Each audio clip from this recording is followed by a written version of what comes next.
Welcome, Peekaboo. Trudy, welcome. He's the way. Welcome. I'm going to wait for more people to get in here and then get started today. German Parole, welcome. I should put my glasses on so I can actually read the names, huh? What about that? It's me. Welcome. Mary, Kibel, Christy, Shelley, Bobby,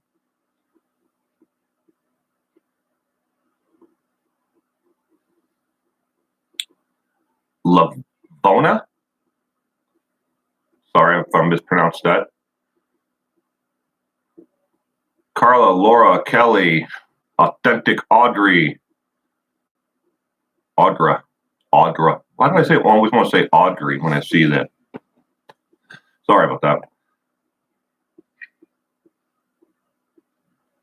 Welcome, everyone. All right, so today this is a special crime and punishment in the AM, and the reason why I'm doing this live today is because today is the anniversary of the death, murder of a very close friend of mine and my wife's.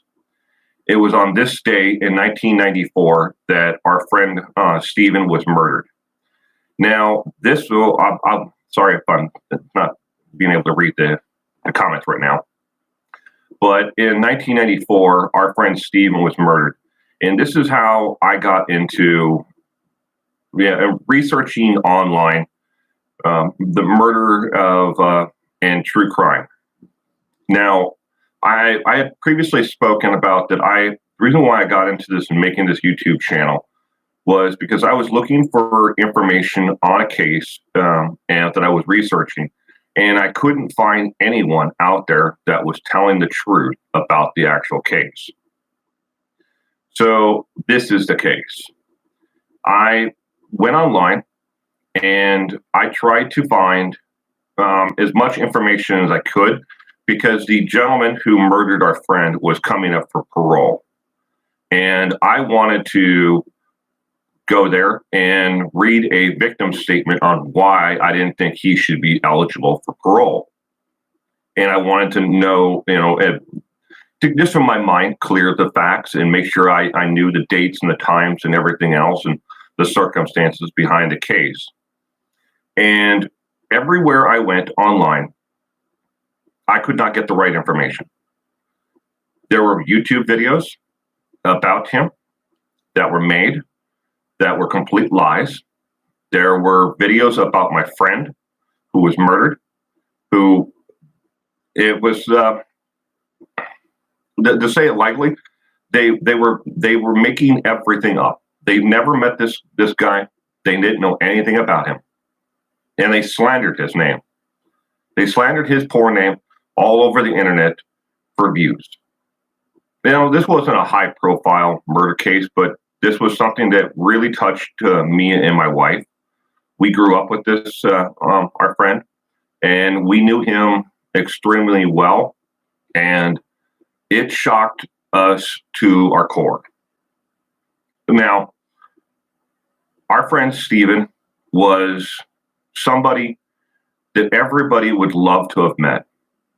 He was a young man, just starting off in life, finished high school, had a little bit of, issues growing up, the rebellious stage. He went through all that, but he had started to turn his life around, and he didn't have any criminal history at all. Matter of fact, he had just signed up with the Navy. And after taking the ASVAB, which is a test aptitude test that you must take to enter military services, he had scored so high on the ASVAB that he was offered a signing bonus of $10,000 to join a nuclear program in the Navy. A gentleman who we knew, and I use that word lightly because he is out there. He is in my community right now. He has been paroled. And I personally, I don't want to say, what I really think of him or his family, but he's out there. Him and his girlfriend and a friend of theirs decided one night that they wanted that $10,000 that Stephen had just received as a signing bonus for joining the Navy. And they wanted that money, and they wanted it bad because they wanted to take off to Seattle and start a new life. And they thought that $10,000 was going to be enough money to start their life. They obviously have no idea how the signing bonuses work, thinking that Stephen was walking around with $10,000 in cash in his pocket, or he had it in a bank account or someplace, but that does not how it works. You have to go into the Navy, you have to finish your, boot camp or whatever, and then after you've been assigned, a short period after that, maybe, a month, maybe 6 months later on, they give you the money. But they don't give it to you in cash right there the moment you sign the stupid contract. But either way. So they kidnapped Stephen. They took him off into the middle of nowhere in the desert. Because I live in the, what is considered a high desert plateau area. They took Stephen out.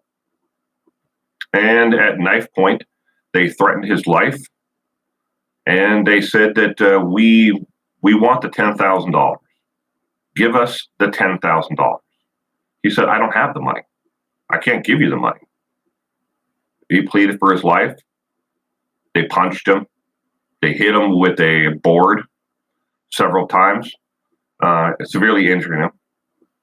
And then Rob, the killer, pulled the knife out of his pocket and repeatedly stabbed my friend Stephen to death and left his body laying in the desert for animals or whatever. Here's where the messed up part comes. So after they killed my friend Stephen and left him in the desert, they drove back home. The murderer lived 2 doors away from me. I lived on the second house from the corner. He lived on the 4th house, same side of the street from the corner. It wasn't long before the police started to piece the case together, and they came looking for him at his home. He ran out the back door of his home, came to my home, and where I was sitting on the front porch after getting off of work. I just worked, I think it was like a 13-hour shift that day. And I was working for a chemical company at the time. This is before I went into service. Long time before I went into service. And asked if he could hide in my basement. And I said, why do you want to hide in my basement? He said, well, the cops are looking for me, and I just want to hide out there for a little bit until I can get, together with my girlfriend so we can take off to Seattle. I said, I don't know. I know you. I know your brother. I know your dad, but I don't know, you very well. You're not coming in my house. And I said, well, what are they looking for you for? And he's like, well, I may have hurt someone real bad, and I just want to hide in your basement. He goes, come on. You can help me out. Let me hide in your basement. I said, no, you're not coming. Get the hell off my property. I don't care what you did. Get off my property. He panicked. He looked around. He jumped over the railing of my front porch and then over a chain link fence and took off running. Now, I didn't know that he had killed my friend Stephen at that point, but I quickly found out that that's what he had done. He killed my friend Stephen and left his body laying out in the desert as if he was garbage. And then he had the balls to come to my house. And he knew that I was Stephen's friend. He knew my wife grew up with Stephen. He left. And when I found out that he killed Stephen, with every ounce of my body, I wanted to seek vigilante justice on him so bad. I could not believe what had just transpired. This man killed my friend and then came to my house and asked if I would hide him from the police, knowing that I was his friend. So, this is how I got into doing what I do, this YouTube channel, trying to research that case to inform myself so I could read a victim statement at his parole hearing. Tell you just how messed up this is. I'm going to read to you I might lose the video here for a second, but I'm going to read to you the article from the Seattle Times. And then I will put a link in the description here so you can go read it yourself. So I'm going to read that right now. Here we go. It reads, Seattle Times, 9-year-old pleads guilty to stabbing Richland man in murder plot last fall. Back. 9-year-old. Not 19-year-old, 9-year-old.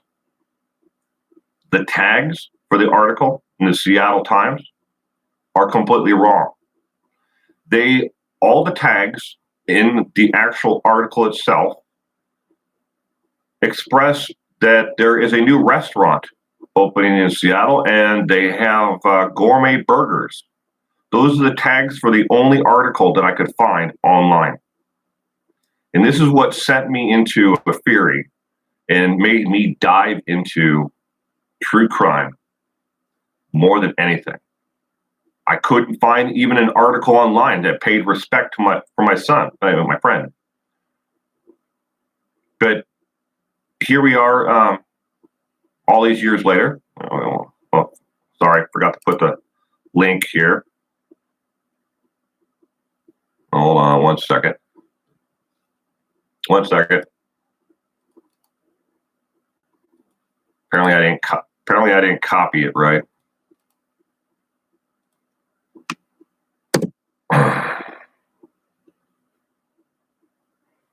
That's the link. You can see for yourself, 9-year-old, not 19-year-old.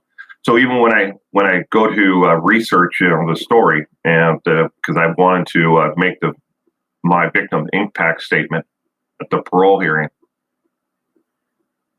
couldn't even get a newspaper to tag the article correctly. Couldn't get them to put the title correctly. That's what's wrong with our media coverage these days, and has been for a long time. This case happened in 1994. And from 1994 to now, I've sent them close to maybe 60 different requests for them to change the article, the headline, the tags for that article. I still never did it because they don't care.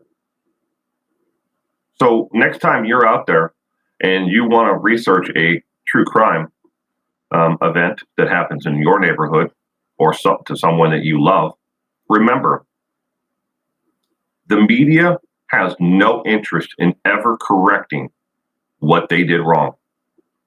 They don't care about you. They don't care about the victim. And that's why it's the utmost important to me and my wife when I do this channel that I speak about the truth. And I report only on what I can factually support. And that is why this channel is different from any other channel out there. I take your suggestions, your questions, and I research those. I don't answer the other 75, speculated questions. I only answer what you ask. I only research what you ask. If tomorrow afternoon, everybody wants me to look at a different case besides Christopher Watts, that's what I do. I look at that. I report on that. So that is True Crime and Punishment in the AM for today. Thank you for Super Chat, Mary. Appreciate it. And now I'll read some. I've got about 10 minutes here. I'll read some of the questions, and comments in here. And by the way, I did go there and I did read a victim impact statement at his parole hearing, but it made no choice.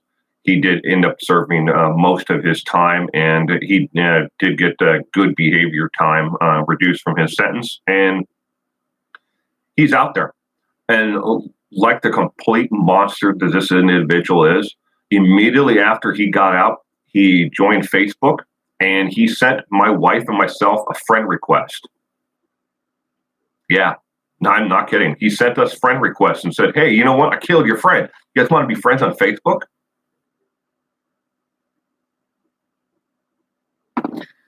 So, thank you, Trudy. It's important to me to share it. BRB doll, welcome. Glad you could be here today. Lovely lipstick. Glad you could be here today.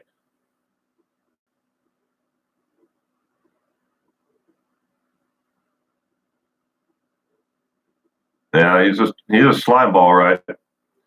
Yeah, him and his brother have the killer, Rob. Rob and his brother Joe, the two of them, they've had a lot of substance abuse issues their entire lives. And I don't think either one of them have ever finished even a basic high school equivalency.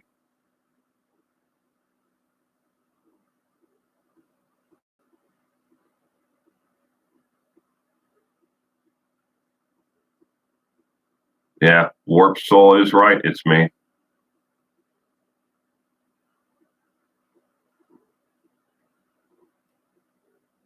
Thank you, Georgina.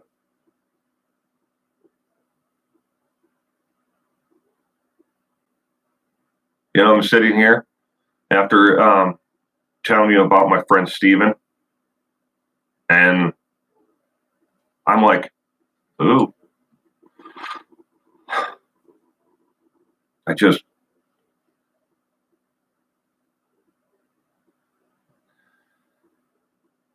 not a day goes by, even after all these years, that we don't miss Steven. He really was. He was a one of those people, rare people in life that you truly want to spend your time around. He was fun. He was energetic. He would have given the shirt off his back to help anyone. He was raised right. Yeah, we all go through the adolescent, like I don't want to do that, No.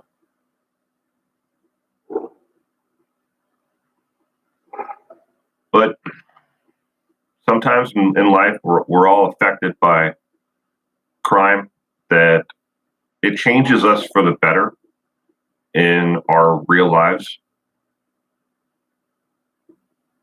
But yeah, this guy's out there walking around. I believe he lives in a halfway house now.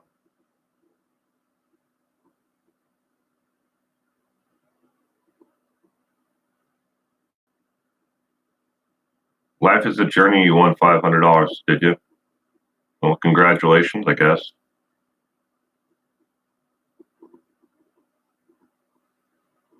UK, England, he will get his one day karma, I believe, in good over evil. Yes.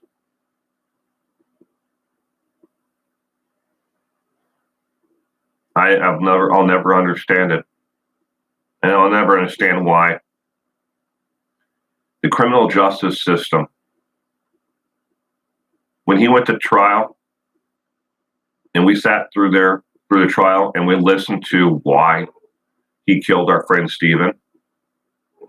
Now, I should note that when me and my friends were sitting in the trial and listening to how this happened, my wife was there, but I wasn't dating her at the time. My wife grew up with and is kind of like a friend of my youngest sibling So, I mean, I kind of knew who she was, but we didn't start dating until much later on. But she was there, and I was there. Probably about 30 of us were there, and we wanted to make sense of this crime, and to listen to the DA read off that he killed him for money, so him and his girlfriend and their friend could take off to Seattle and start a fresh life.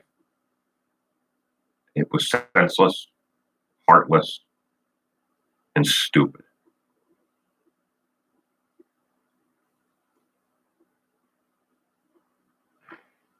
Well, yeah, it is senseless and heartless. That's all right, Mary. It's not a problem. Trudy, it destroyed his family. It destroyed his mother to the point where she gave up on life.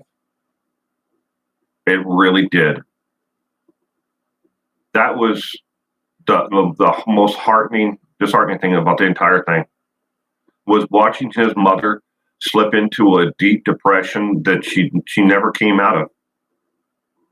She has since passed, but she she never came out of it. She gave up on everything in life, and it didn't matter what we did or what anybody did. We couldn't talk her out of it, and we couldn't, get her to come around. We couldn't get her to even go to the doctor. She just simply gave up.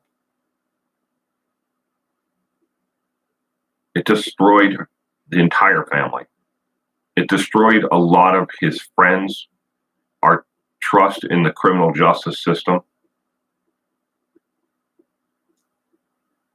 When something like this happens, it rocks you to your core. I mean, it dropped you to your knees, or whatever you want to say. But it struck us all in such a profound way that we never were able to really look, at anyone again. I mean, and I love to say that this was the reason why I became, the person that I am. I mean, all it did for me was make me completely distrust the criminal justice system here in America. And but the person that I became was because of, other things that happened. Deborah Green, you couldn't live without your children. I would hate to think what would happen to me if something like that happened to me, Deborah.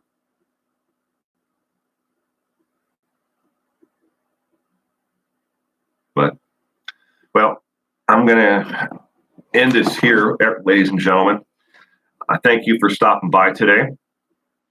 And I know this is different, just like last week, from the regular murder, coffee or punishment, crime and punishment, But I'm sorry, Maria 75B. Your cousin was murdered last year.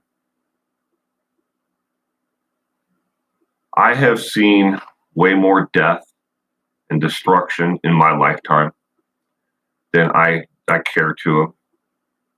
And that's why every day I wake up, I thank God that I'm here. And every day that I'm here, I try to help someone in some little tiny way.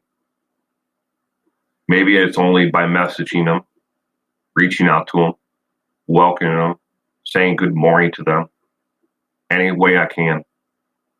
We all have the same power. We all have the same ability. And you never know just how much you're going to change someone's life just by saying hello to them and good morning, opening the door for them. It only takes that much to change someone's life and their perspective for the day. Oh, all right, everybody. Thank you again for stopping by. I really do appreciate it. You all take care out there today. and I will see you again